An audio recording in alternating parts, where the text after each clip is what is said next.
Hey everybody. I guess just a midweek announcement, a little late on announcements, a little late on grading. I'm busy.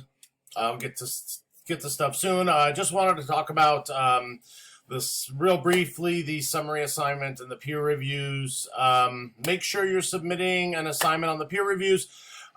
Again, you should be submitting Word documents or PDFs. Those are the best way for people to access your document, the best way for me. If you're putting in things like pages or notes, I'm not going to be able to, or text edit, I'm not going to be able to access those documents, neither will your classmates. So Word or PDF is the best way. Okay.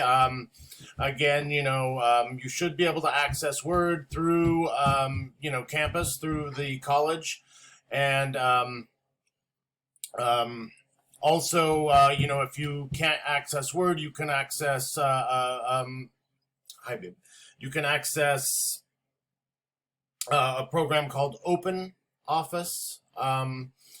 And they have a free version, basically kind of, a version of Word that's free, openoffice.org. But anyway, make sure you're submitting your documents on your discussion post and then doing your peer reviews. You should have peer reviewers assigned, a peer review group assigned to you.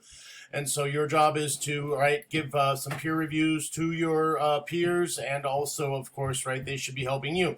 If people aren't giving you peer reviews, send them an email. You can see their names. You can find their contact information through our class pages. So send them an email. Tell them. But I can't, force anybody to do anything, but you can send them an email. Your persuasion will do a lot more than mine will to get people to give you some feedback. So hopefully, that's the case. You should only have peer reviewers assigned to you who have also turned in a document. So, they should be participating. Bug people if they're behind, bug them and have them give you a peer review. For this first assignment, make sure you're reading all the directions, the how to write a summary page, the summary assignment page, the peer review discussion page, and write the revised draft due page where you're going to turn in your final draft to me. Make sure you read all the instructions. Part of this assignment is to see how well you read. That's what a summary can do. I can see, okay, what do they think? Right, what does each student think is actually important about this essay? What do they think the author is saying? What do they think the important points are? Okay, so I don't give models for this because that would give it away and it would be just too tempting, for people to just take information from that and follow that. I want to see what you think of it. Doesn't mean you're right. Certainly, there are certainly, main points that Wallace is focusing on. After I grade these essays, I'll give you feedback about that and tell you what the most important points to be focusing on in this essay are, and you'll be able to revise this essay and submit it again.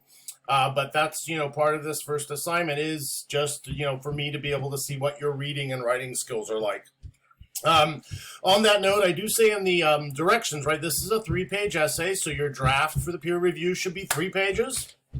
And of course, your final draft should be 3 pages. So 3 pages. Don't write me a 5-page summary. I want a 3-page summary. And that means whenever I give a page number, I want 3 pages. I want 3 full pages. Okay. So later on, when you're writing a 4 or 5-page essay, I want a full 5-page essay. If it's 4, pages and 2 lines, that's not 5 pages. That's 4 pages and 2 lines. So when I have page counts, I'm very strict about you getting to those page counts. So for this one, you have a 3-page essay. It should be 3 pages. Don't get 2 1/4. Okay, get as close to 3 full pages as possible. I do say on the directions, that you should have an introduction. I explain what that will basically look like. I say you should have 2 to 3 topic sentences. That means, if, again, this is partly a test too of what you've learned in previous English classes, but, a topic sentence is what starts a body paragraph. Body paragraphs, are the middle paragraphs of an essay. There's an introduction, there's a conclusion, and then body paragraphs. It's the rest of an essay. So I say for this summary assignment, 2 to 3 topic sentences. That means this essay should have 2 to 3 body paragraphs, which means you should have 4 to 5 paragraphs. Again, your conclusion paragraph will be very brief. for a summary. And a lot of the times you won't even have a conclusion paragraph in a summary. Okay? So, yeah, but that's kind of the length of this. So I just wanted to clarify a few things, and hopefully everyone's doing fine and getting peer reviews. Again, bug your classmates if they aren't giving you peer reviews. And I will be grading this weekend and giving some feedback to people. And then, of course, when you submit your essays, I'll grade those. And again, you'll have the opportunity to revise. Okay, so just a quick hello. Hope everyone's doing well. I know if you're taking an online class for the first time, it's all kind of overwhelming. Again, you've got to make sure you're reading everything. Read, the syllabus carefully. Read the introduction module, every page carefully. People, I think, are skipping over things, and so I'm getting questions through email about things I've already stated. So make sure you're reading everything, you're listening to all the announcements or watching all the announcements, and yeah, that's it. Hope you're doing well. Hope everybody's okay with all the stuff that's going on. It's a lot.